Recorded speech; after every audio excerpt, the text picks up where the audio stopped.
Iran और Israel के बीच अब जंग दूसरे हफ्ते में पहुंच चुकी है। ये जंग अब पहले से भी ज्यादा घातक रूप ले चुकी है। एक तरफ ईरान के supreme leader Ayatollah Ali Khamenei ने इजराइल को खत्म करने की बात कह दी, तो वहीं बेंजामिन नेतन्याहू ने यानी इजराइल के राष्ट्रपति बेंजामिन नेतन्याहू ने अली खामेनी को जान से मारने की बात कह दी है। लेकिन अब इस युद्ध में अमेरिकी राष्ट्रपति भी बीच में कूदने की बात कर रहे हैं। लेकिन इसी के साथ अब इस युद्ध में यानी इजराइल और ईरान के युद्ध में अब व्लादिमीर पुतिन की एंट्री हो सकती है।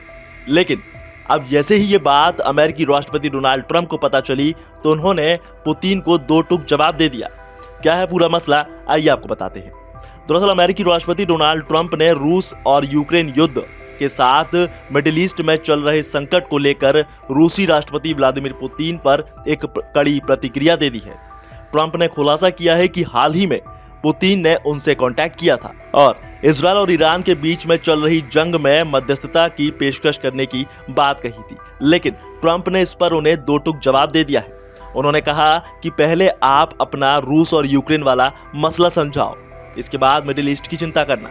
दरअसल ट्रंप ने अपने चिर परिचित अंदाज में कहा कि रूस और यूक्रेन युद्ध बेवकूफी भरा है और अगर मैं राष्ट्रपति होता तो ये कभी नहीं होता। पुतिन ऐसा करने की हिम्मत भी नहीं करते। लेकिन ट्रंप ने यह भी कह दिया कि मैंने पुतिन से खुद बात की है।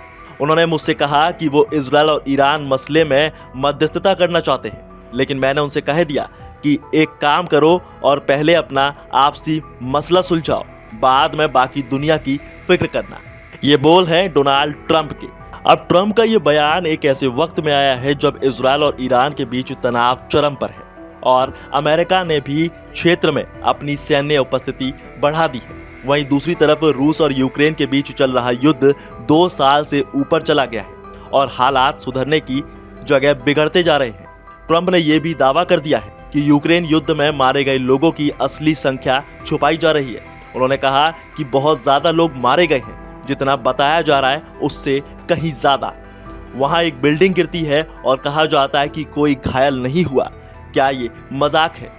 वहीं देखना ये दिलचस्प होगा कि पुतिन इस बयान पर क्या प्रतिक्रिया देते हैं और रूस के लिए यूक्रेन युद्ध का समाधान जितना दूर है उतना ही जटिल इजराइल और ईरान संकट भी बनता जा रहा है। बहरहाल इस खबर में बस इतना ही। ज्यादा अपडेट्स के लिए जुड़े रहिए इन खबर के साथ और वीडियो को लाइक शेयर और कमेंट करना ना भूलें।